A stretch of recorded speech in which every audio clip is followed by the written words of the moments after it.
Hey guys, welcome back to my channel. Today I want to talk to you about how I am losing the baby weight. So if you've had a baby, you know that it's not easy to lose the baby weight. Looking at my MyFitnessPal, I went back and I logged like all of my weights from like my appointments and stuff.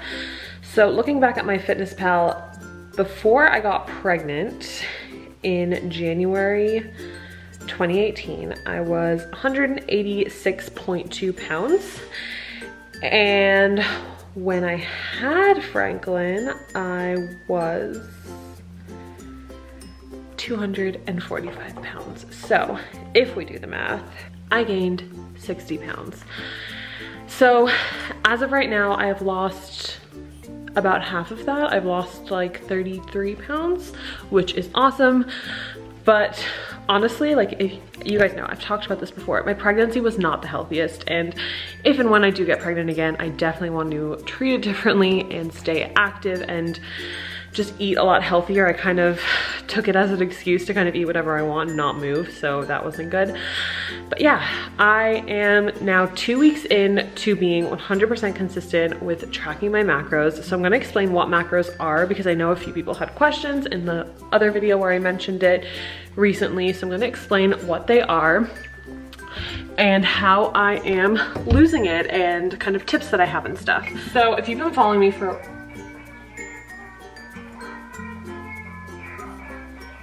just turned on a toy. So if you've been following me for a while, you know that back in the day, back in 2017, I actually used macro counting to lose weight. I got down from 196 pounds down to, I think my lowest was 167 or something. So I lost like 30 odd pounds with macro counting, which was awesome. So yeah, I am very familiar with macro counting, but it's kind of hard to kind of get the hang of. So essentially what macros are, it's protein, carbs, and fats. And essentially it's just kind of like a more detailed way of tracking calories. So if you don't want like a ton of control over your diet, like where like you're super meticulous about it, stay away from macros. Don't do macros. But if you kind of like want to know that you're eating a balanced diet every day, that you're getting enough protein in it every day, macro counting is really awesome. So essentially every single macronutrient has a calorie specific, like a specific calorie per gram. So 1 gram of carbs and 1 gram of fat is 4 grams or 4 calories each, and 1 gram of carbs and 1 gram of protein is 4 calories each, and 1 gram of fat is 9 calories each. So essentially you would take your calorie goal, which this is my calorie goal, and you would break it down into certain ratios that work for you for protein, fats, and carbs. And if you look at the back of a food item, so let me grab one. So if you look at the back of this like Fiber One bar, for example, you have total fat, total carbs, and total protein. So that is what you would log into MyFitnessPal instead of the calories. But if you're familiar with MyFitnessPal, a lot of foods you can scan and I'll actually scan in.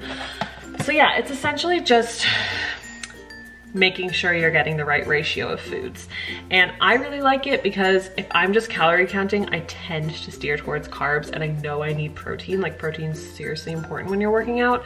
So that's why I really like it. I also like it because it makes me feel like I can have ice cream or a burger and like I'm not cheating, like, because it fits into my macros. Like sometimes when like I would be calorie counting, I would feel like I have to have like the lowest calorie stuff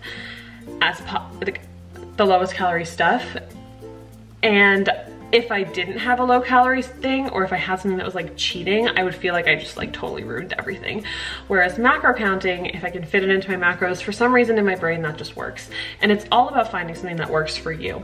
So yeah, I have been macro counting for the past 2 weeks. Now when I did it back in Canada, back in 2017, and when I first moved here, I was never this consistent. I would always get to Friday and I would always like be like, we should get pizza, Gary. We should order Domino's. Let's get pizza. But honestly, the past 2 weeks, I don't know what has shifted in my brain, but I have just been on it. I have not had one day where I've been over my, or I've been under, or over my macros. Yeah. And honestly, I feel great. I'm wearing a crop top today. Well, I'm not really wearing a crop top. I'm wearing like it tied up. I just feel really, really good. So I wanted to share with you kind of like what I've been doing and kind of like tips that I have for you, because I know it's hard to lose the baby weight. Like I'm 212 right now, which I don't think I look 212 pounds, but that's another story. I'm 212 pounds right now, and I ideally would like to get down to like 155, because I just don't want this to happen again.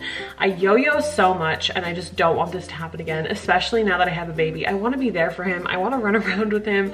I don't want to be like a lazy lump who is just too tired to play with him. You know what I mean? And I'm sure a lot of moms are like that. So let's get into my tips. Okay, so the first tip that I have for you is to start in your fridge.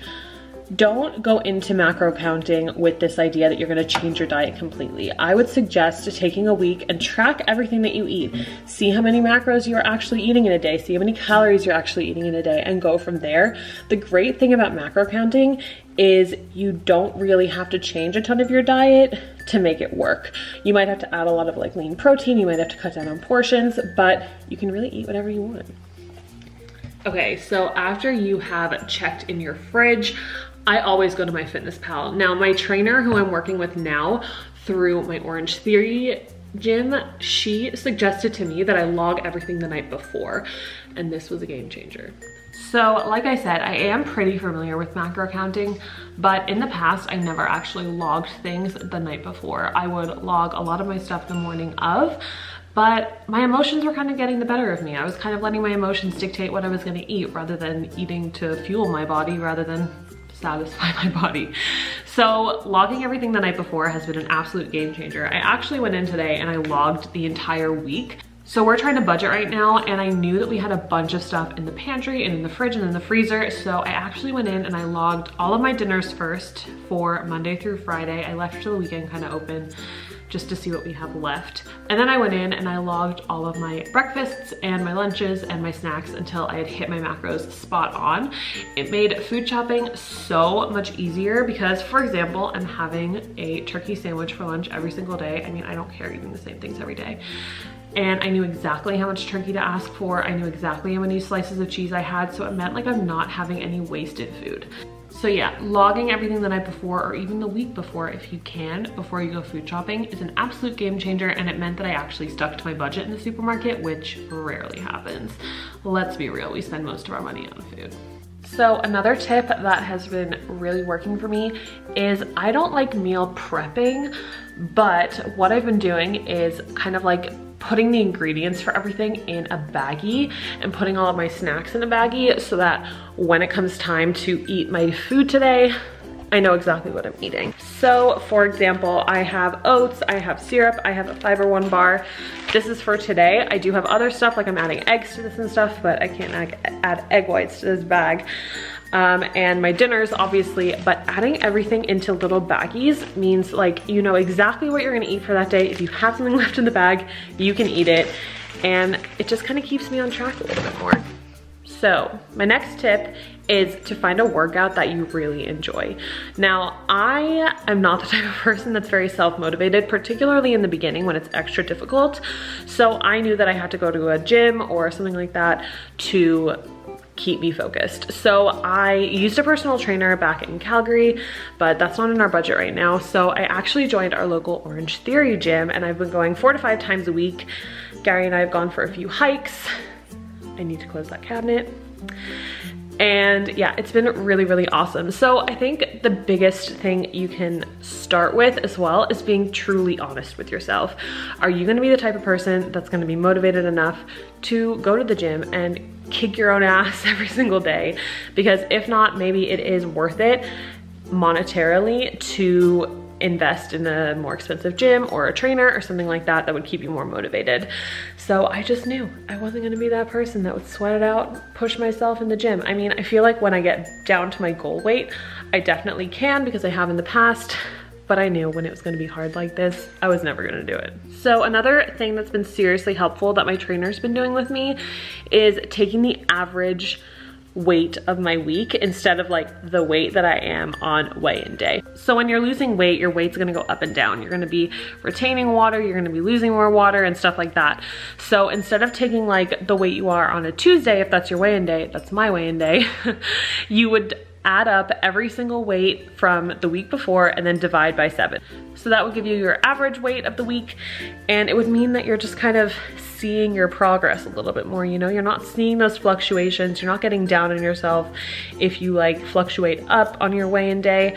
And honestly, I just really prefer it. It does mean that you have to weigh yourself every single day.